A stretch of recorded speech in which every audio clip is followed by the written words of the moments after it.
Echo, trigger and content warning. Echo contains themes of an adult nature, including violence, torture, drug usage, and harsh language. Echo can be an emotionally intense experience and may not be for everyone. Please put your mental well-being first and take this into consideration before watching Chula. Oh, the video is timestamped April 19th, 2002. Fuck, I remember. Oh wait, that's Chase. Hey, I'm Chase, yeah. Derp. Remember, you're Carl. Carl. Yes, I'm That's Carl. C-A-R-L. Carl, that Carl! Carl, that kills people! Anyways, fuck! I remember this. There were about 20 kids, mostly in the bounce house, and most of whom I've forgotten. Right now, though, the camera's zooming in on an 8-year-old Carl. He's messing with a giant Nerf gun. The kind that no kid ever gets because they're so damn expensive. Pow, pow, pow, pow. And that's when 8-year-old me enters the picture holding a much smaller Nerf gun. His parents gave everyone a goodie bag that day. It had toys in it that I might have not been able to get on my own birthday. My kid self puts the gun to Carl's head and pulls the trigger, the dart bouncing off one of his horns. I specifically remember that moment. I had thought the suction end of the dart was going to stick, but of course it didn't. The audio is filled with a deep chuckle, Carl's dad behind the camera. Oh, ho, ho, ho. You were a dick back then. What? I was 8. Still, you blew up my candles. Oh yeah. He got so mad about that. I start to settle back and smile. It's been a long time since I've watched a home movie, and I've forgotten how nice it is. It has been a long time since I've watched a home movie, and I've forgotten how nice it is to have this method of looking back. Kind of like when I get stuck on scrolling through all old images on my phone. My younger self is trying to help Carl with the gun, lifting up the barrel and looking into the opening. Careful! No, careful! Kid Chase pulls his head back with a jolt as Carl's dad yells. Oh, no, it is the dad. Careful! Yells, then mutters behind the camera. Let's see how long it takes to get him to trick Carl into trading with him. Carl's dad sounds exasperated but good-natured. It still makes me blush a bit, not knowing how aware Jim was of my taking advantage of his son. Oh, dude, you're a dick. Like, really? Mm-hmm. Jeez, Chase. Anyways, our struggles with the Nerf gun gets the attention of another kid, though. My breath catches in my throat as Sydney bounces into frame. I can feel Carl tensing up next to me, too, and he starts to lean for the game controller. And here comes the Mormon boy. The disgust in... Oh, sorry. And here comes the Mormon boy. The disgust in Carl's dad's voice shocks me, and I hear Carl whisper a curse next to me as he fumbles for the controller. Sydney reaches out and pulls the gun away from Carl as he looks it over again, grinning. Hey! Suddenly, the screen switches back to the file menu, and we both sit there in silence for a few seconds. Sorry, I guess I forgot that. Of course, Sydney was going to be at that party, but I'd honestly forgotten too. If there's any way to perfectly ruin the mood, that had been it. I glance over at Carl and see him looking down at the gamepad. Ears lowered and insides red. Hey, it's okay. I mean, maybe it's a good thing to watch. My dad didn't know he'd say that. I'd rather not find out what else he said. Oh, yeah. I look around trying to find something, anything, to distract us from what just happened. My eyes fall on the shelves holding Carl's games library. Want to play a game? Wanna play?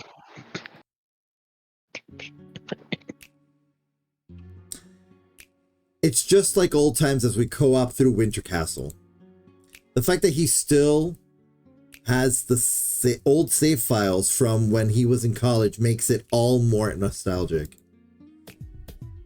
I get so into it that it gets dark outside without me even knowing, and pretty soon I'm looking out at the purple sky reluctantly. About time I go back. Carl sighs and pauses the game before stretching and dropping the controller onto his bed. Oh, come on. Sure you can't stick around? I don't know. I don't have any clothes or toothbrush. We can walk over and get them. Carl seems pretty damn determined to make me stay, and there's not one reason why I can't, so I relent. All right. Yeah, this could be fun. Yes! Carl looks happy and almost relieved. It'll be just like old times. He rolls into his hooves. And speaking of old times, let's make pizza. I've suddenly caught Carl's enthusiasm. We go into the massive kitchen and pull a big frozen pizza from the fridge, and while it bakes, we sit at the counter and talk. At this point, the haze of pot has lifted from Carl's face, and he's animated and excited again, swiveling on one of the counter stools. For the first time in almost 10 years, I'm giddy and excited in the way you only get when you're at a sleepover. I wouldn't know what that's like. Never had one. That makes it a little jarring when he pulls out some beers. But I'm happy to have a few, and we guzzle them down as we talk about past sleepovers.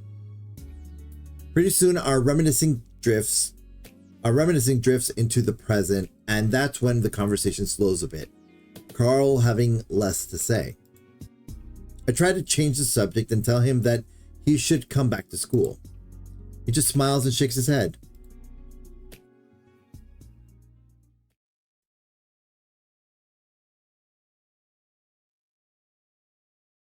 Three hours later, we're both laying back on Carl's bed, head to toe, having just watched a shitty action movie.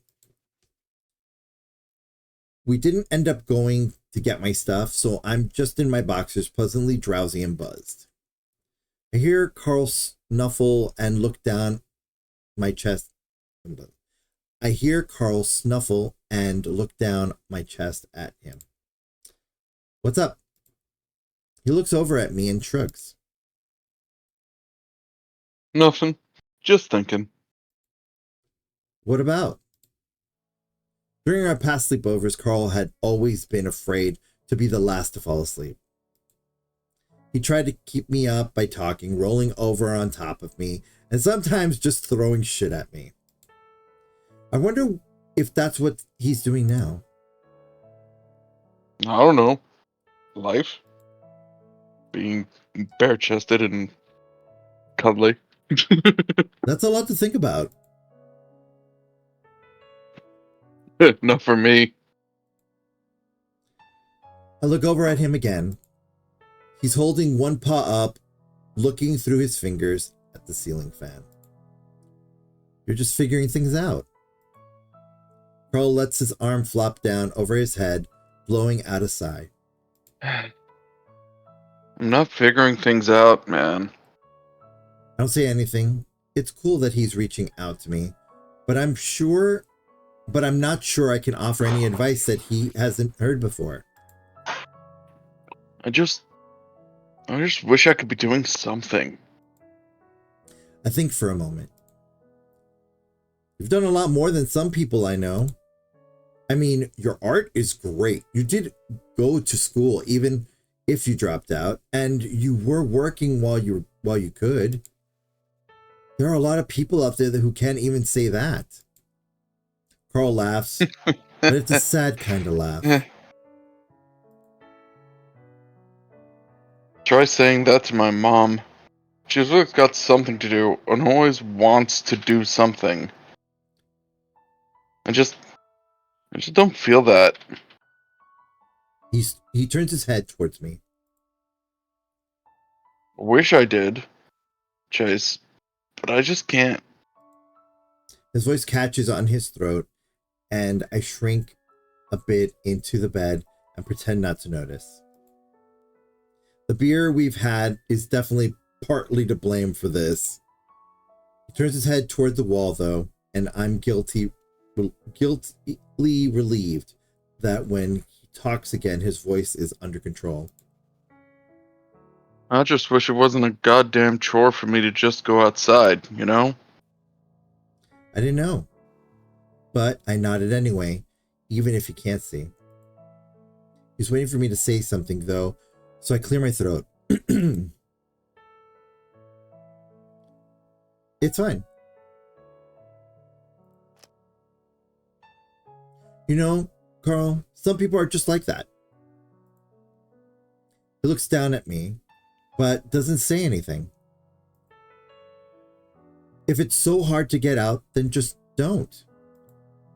People figure things out eventually, and if you always want to stay home, then do that. Just try to figure it out. Try to figure out a way to sustain yourself. That's pretty much the gist of what my therapist told me. What makes you happy? He watches me for a few seconds. So are all those problems you had taken care of now? I hope so. We lay in silence for a little while, before I finally speak up. Listen, I'll probably come back a few times this week to work with that history stuff. Well, we don't go out. Well, why don't we go out and do something? That would be nice. I grin, glad at making Carl feel better. Cool. Let's plan on it. Carl puts his paw behind his head and smiles. It's cool that you're here, Chase. It's cool to be here, Carl. And not just because it's nice to have someone to talk to. Oh? No. This house is fucking haunted. Great! Great! Thanks, Carl! Haunted. I don't remember falling asleep, but it's at that moment that something wakes me. I jolt, then lay there, trying to remember where I am. Carl's house. That's right. I stare at the ceiling, wondering what time it is. I don't bother to look at my phone, though, because I'm already starting to fall back asleep. A scraping noise from beneath me makes me jump, and I prop myself up to my elbows, listening. Looking over, I see Carl staring at the ceiling, eyes wide. Carl? I whisper it, and I'm not sure why. He jumps, then looks at me confused, like he'd just woken up.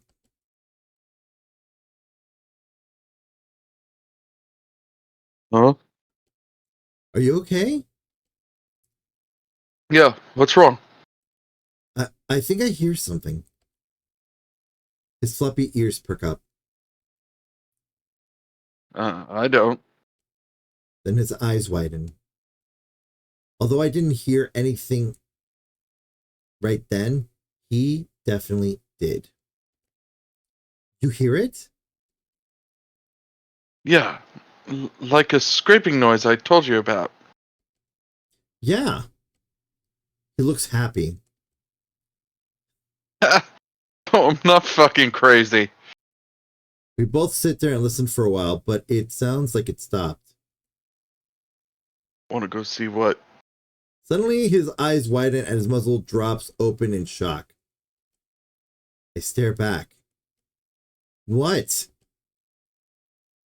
Did you fucking hear that? I listen, feeling my heartbeat pick up now that Carl looks fucking terrified. But I don't hear anything.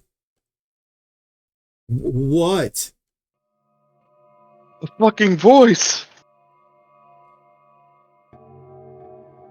Okay, scary music. I'm not liking that. I'm not okay with that. Pat, pat, pat, pat, pat. What a time for me to come back.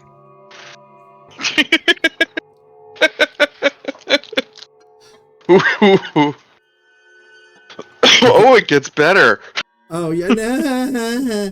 All right. So can you repeat that line from Carl? So Okay. A fucking voice. Oh, wait, no, that was a bit more silly. Whatever. it's fine. The fur raises up all over my body as I listen, but nothing. Carl definitely seems convinced though, so I listen harder. I just start to make out what might be a voice when Carl sits up next to me and gets out of bed. I feel myself start to panic. Did some crazy hobo break into the house? Carl gets off the couch. Come on. What? What the fuck are we gonna do? Let's call the cops. No, let's make sure first. This has happened before. What? What do you mean? Yeah, I'm with Chase. He puts a finger up to his lips. Grab something.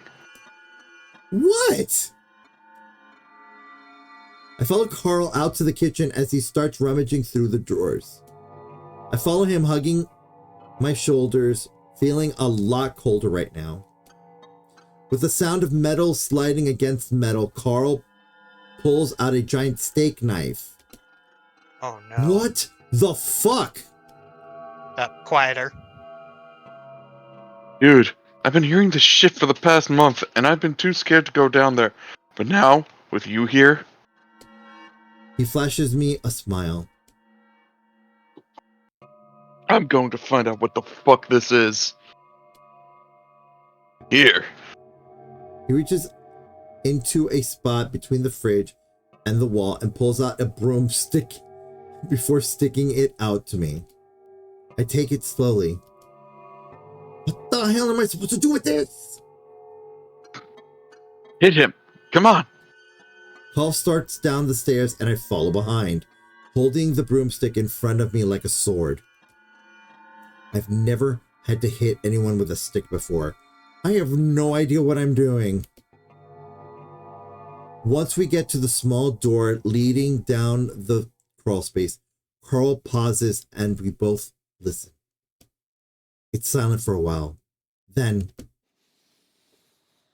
oh, I don't like that. No. I don't like that. Ooh. Maybe it's our friend the spider. Shit!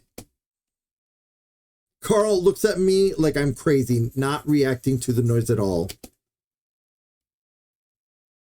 I mean, shush. He leans down a paw on the handle. Looking back at me, he signals me with his eyes to be ready. I grip onto the broom like a lifeline as I wait for him to swing the door open. And when he does, darkness. Yeah. So whatever's down here is just slinking around in complete darkness? Hey? Hey! Carl says it unconvincingly, the fear clear in his voice. Then, after looking back at me, Fuck it. he jumps down into the crawl space, disappearing into the dark. Carl! I stumble up the edge of the steps, trying to squint into the black. I hear Carl to the right rustling around and cursing. That's when light floods the crawl space. I quickly wobble down the stairs, knowing that if whatever is down here is gonna try to escape, it would be running right into me. Finally, I have a moment to catch my breath, standing several feet behind Carl as I look around, broom at the ready. There's nothing here. What the fuck? Sure enough, the crawl space looks empty. There aren't many places to hide either. What the hell is going on, Carl? But he doesn't answer me. He's staring at the bins. Did you put the pins back? I look down and the bins are gone. I look back where they were originally, and sure enough, they were neatly stacked right where we found them. I honestly don't remember. Did I move them back? Maybe. It would be something I might do. I try, but I just can't remember. Maybe? Dude, come on. I really don't remember. Carl walks further. Carl walks further towards the back, ears perked, looking left and right as he clutches his knife. I start to follow, and that's when I notice something at the left of my vision on the ground. Looking down, I see something fat and hairy, ambling, slowly slowly over the tarp. A giant fucking tarantula. The following few moments are a blur, but the next thing I knew, I'm going up the stairs on my feet and pause, grabbing the door frame to pull myself up. Chase, what happened? I can hear him running up behind me, so I turn to warn him. Look out! A big spider! The breath keeps catching in my throat. I think I'm hyperventilating. I'm still clutching at the door frame as Carl follows up behind me, his eyes wide. What? Come on, Chase, this is crazy. No, a blonde. No fucking way. Now he looks excited and turns back to the crawl space. I feel numb right now. This is all too much to handle. What the fuck is even going on? Which way? Shakily, I point towards where the spider was crawling. Carl squints, and then he walks down the steps, looking around. Careful! If it was really a blonde, there's not much to worry about. I hear they're actually pretty gentle. I gulp and don't say anything. My head is pounding and buzzing, which for some reason doesn't exactly feel like it has anything to do with the adrenaline rush. It's more like a bad headache. Carl looks around a while longer while I focus on the steps, making sure nothing starts crawling up them. I don't even care about the possible hobo anymore. Finally, Carl comes back looking confused. Well, there's nothing there. You know, sometimes I see shit when I'm really tired. Want to go back upstairs? There's nothing there. This can't be happening again.